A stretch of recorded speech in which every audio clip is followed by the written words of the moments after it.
What's up, YouTube? It is your boy JB, and I am here today with a review for Marriage Bootcamp Hip Hop Edition.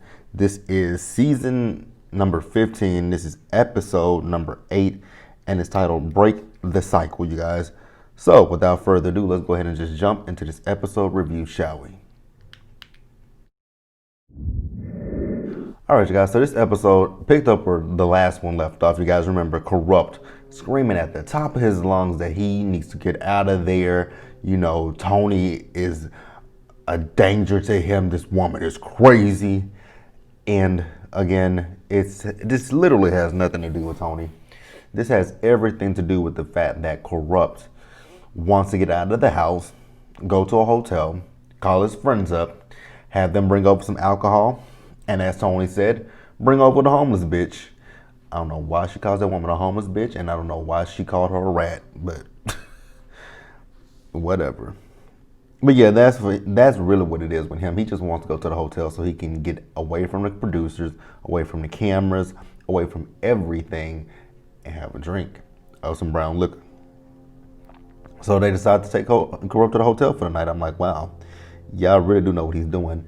But I'm thinking to myself, I'm like, maybe at this time, they have had enough of Corrupt. It's not much they can do for him. I still don't understand why they didn't send the man to rehab as soon as he got there. But, it's neither here nor there. So then we see Dr. Ish the next day. He's talking to all the couples. He's talking to, I'm going to actually call her by her name. Actually, I'm going to call her by her name until the end of the episode because that's when she got on my nerves. Erica and Davon. So Dr. Ish asked them how they're feeling. They had the miscarriage, and they are still hurt and upset about it, but they're okay. I mean, and then they just had their new baby, their baby, cute little girl. She actually looks a lot like Davon. I'm not gonna say anything on that one. I'm just gonna keep my mouth closed. So then we see Judge Lynn. She goes and talks to Tahiri, and she asks Tahiri if she's cool with Vado coming to the house today for the day's drill. Tahiri's like, I'm cool with that. And Judge Lynn says, well, with him being here, he won't be close to you. He won't be around you. So you won't have to worry about any of that stuff. And if you do, and when you are around him, and if you do feel uncomfortable, all you have to do is let the security guards know, and then security will get him out of here. And, that was good for Tahiri to hear. So then, Judge Toller and Dr. Ish were having a conversation about Tony and Corrupt and, their presence in boot camp and if they need to stay in boot camp. So ultimately, they come down to the decision that Corrupt definitely doesn't need to be in boot camp. He needs, different medical help than what they can provide to him. And then they just feel like Tony, now with Tony, I don't know why they made Tony leave. Well, I guess I do. I guess I don't, in a sense, because if you guys remember, not what the season that the season that Teeny Fizzlepop was on, Tiffany was there by herself for some stuff. So I don't know why Tony had to leave, but I mean Tony. Actually, the root of Tony's issues is Corrupt, so I guess I understand that because the root of her issues is solely Corrupt. But ultimately, Dr. Ish and Judge Toller feel that it's best that Tony and Corrupt leave, and I agreed 100% with Corrupt leaving. Dr. Ish was talking to him, and Dr. Ish told him that he'll send him right to rehab, but he has to tell him yes or no. So he says, what's the answer going to be? And Corrupt says no. And I'm just like, wow. He's talking about he's done rehab before and he didn't like it. Rehab is not something that you need to, it's not something for people to like. It's something to it's something to get over your addiction, whatever issues you're going through. That's not supposed to be something that's like a summer camp or something. So I don't understand. Corrupt to get the help whenever he wants to get the help, and I hope that we don't find out one day that he's died of alcohol poisoning or anything like that. I just really, I really pray for him. I really do.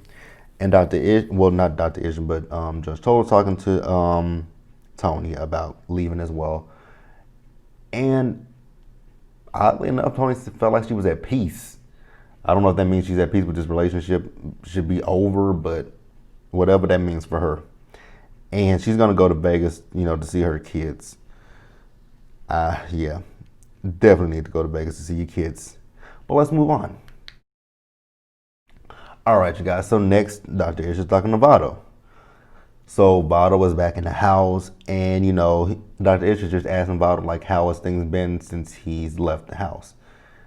Not good, but he said he did talk to his mom, and he said he told his mom that he put his hands on a woman, and she asked, well, what happened for you to do that? And he told her what happened, and he said that his mom told him that that is not an excuse, which that is true. That is not an excuse. No matter what Tahiri did, that's not an excuse to put your hands on her. And I'm not going to sit here and defend what Tahiri did, nor am I going to defend what Vado did. They're both wrong in the situation for what they did. But Vado should have been able to control himself and not put his hands on her. I don't care if he was just yoking her. I don't care what he was doing. Vado should never have put his hands on Tahiri. And I will say Tahiri should have never thrown those apples at Vado, but he's got to be strong enough to say, hey, you know what? She tripping. Let me, let me go to the side, count to 10, do whatever I got to do. But, I can't sit here and I'm not going to put all the blame on Tahiri, and I'm not going to put all the blame on Vado. They are both equally wrong. But like his mom said, there is no excuse for what he did. I don't give a damn what Tahiri did. Don't put your hands on her. Now, I know that there are situations out there where, women beat up on men all the time, but that's not the situation. So I'm in agreement with his mom. But I do feel like, I know that Dr. Ish is telling Vado to apologize to Tahiri, which he should. And I'm not going to sit there and deny that. He should apologize to her. But at the same time, Tahiri does owe Vado an apology. Like, you threw apples at him for no reason. He was only thing he was doing was following what the exercise was. So she does owe him an apology. That I will say. Tahiri 100% owes Vado an apology for, her actions. But her, again, there's no excuse for what he did. So then we see the group. So they split up. So we have Vado, Medina, Hazel, and Shauna together, and then we had, I guess it was Willie. It was Willie, Tahiri, Phaedra, Davon, and Willie. So those four together, and then the other four together. So what they're doing, they have these little I never had one of those little cars because I wasn't big into cars when I was a kid. Those little Hot Wheel cars, I don't know what you call them. I never had one. Actually, you know what? I did have one of those fake little cars. Mine was the, oh God, it looked like a little beat. It looked like a little bug. Because I can remember his car so vividly. Because the top of it was white. And then it had the little, the bottom of it was blue. It was a two-door car. It was a two-door car. Oh God, I can't remember. Oh wow. I remember that car like it was not like yesterday. But I rode in that car. I think I did that one time once I realized the fact that I had to fucking, pedal my damn self. And I'm like, oh yeah, nah, this ain't what it is. So little me was like, nope. But yeah, they're illustrating with these little cars. They're illustrating two unhappy memories that have helped to define them. And I'm like, wow. I don't know if I want to do a drill like that, but I mean, like, who wants to think of unhappy memories? I mean, I know we all have them in our past, but God, that's just something that I just would not want to deal with. But let us move on. All right, you guys. So we all know the reason they were doing that. This is the episode where the young kids come out and act out, their past. So since I didn't talk about, what their cars represented, I'm going to talk about it now. So the first two that were up was Vado and Tahiri. So Tahiri, when she decorated her car, the one thing that I noticed that she was decorating was the fact that her dad went to jail when she was a kid. And, this little girl was acting it out. So her dad sold drugs. And this is something that we do in the black community. When our people go to jail, we always say that they went to college or went to school. And then as you get older, you realize, damn, that really does sound kind of stupid to say. I mean, most people know what that means, that you went to college, that you went to school. We know what that means. And then Tahiri broke down because all she wanted to do was just go and call her dad. So then the little boy came out, he played Vado. And, we found out that Vado's biological dad is deceased. And we also found out that Vado's biological dad abused his mom. And, even when Vado was talking to Dr. Ish, he was talking about how, putting your hands on a woman makes a man very weak. That is 100% true. I think that is the weakest thing that a man can do is put his hands on a woman. No ifs, ands, buts about it. And then also his stepdad, he was arrested by the cops and he was deported back to Jamaica. So Vado just has daddy issues. So then next up is Willie and Shonda. Now Shonda, with hers, she never felt like with her dad that she was ever good enough for him, and vice versa in her marriage. So basically Shonda just married her dad. And then, Willie's thing is his grandfather dying. I don't know when his grandfather died. I don't know how. They didn't really say anything about it. I guess I know his grandfather's name is Willie Sr. So I guess he feels like he's not living up to, the man that his grandfather was. And then we also found out he was robbed 3 times at gunpoint. Yikes. Next up, we got Davon and, do I want to call her by her name? Yeah, because she didn't bother me in this scene. So Erica. Davon and Erica.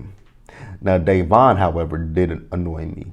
Because Davon, when Dr. Ish was talking to him earlier, he said, my life is blessed. I'm blessed. My stepdad and my mom broke up, and I was mad about that.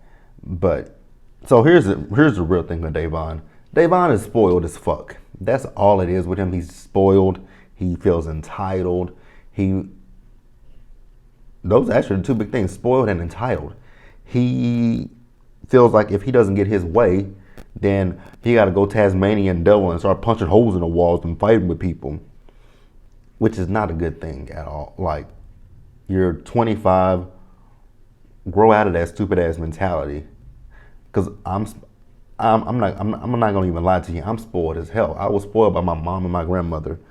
But the one thing that they did teach me, though, with being spoiled, they would give me money. I would earn my money. And when I wanted them to buy something from me, they'd be like, you got money. Spend your money. I oftentimes did not want to do it. And I would hate spending my money. Honest to God, I would literally hate when I used to spend my money. But you got money. And I would say this to my mom all the time. I'm like, but you got money. She's like, and so do you. If you wanted it, you got to buy it. And I'm like, And sometimes I would be like, I don't want it. There would be a lot of times that I would say, I don't want something because I didn't want it as bad as I thought I did, to the point that I'd be like, yeah, you can keep it. And she would be like, no, if that's what you really want, buy it. I'm like, no, I don't want it like that. I don't want it that badly. When sometimes I really would want it. But I'd be like, damn, I really don't want my money for it.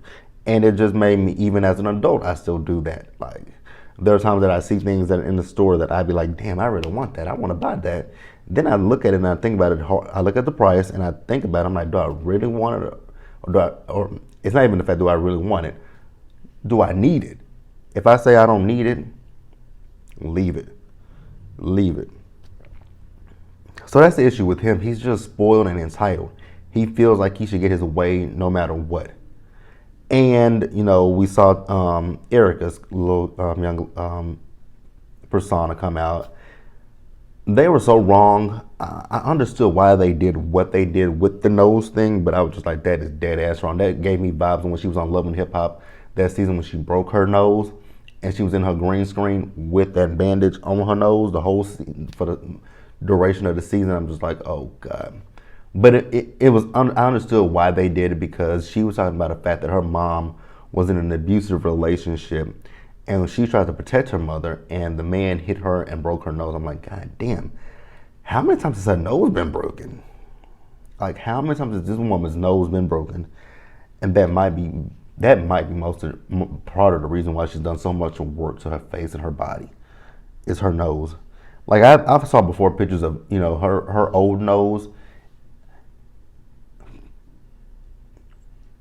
I don't want to say this because I don't want it to come off mean or rude. Her old nose was big, but I mean, I have a big ass nose, so I'm not going to get surgery on my nose. Her old nose was big, but it fit her face. This nose that she has now, it just looks weird. And I will say she was like, before all the plastic surgery that she's had, beautiful woman. Now I don't really think she's not. Yeah, let's stop talking about her. And let's move on to the next couple. So next we got Medina and Phaedra. So we found out that Medina's mom was schizophrenic, which is really sad. And you know, he was talking about the fact that one time his mom tried to tell his brother. And I was like, wow, that is really sad.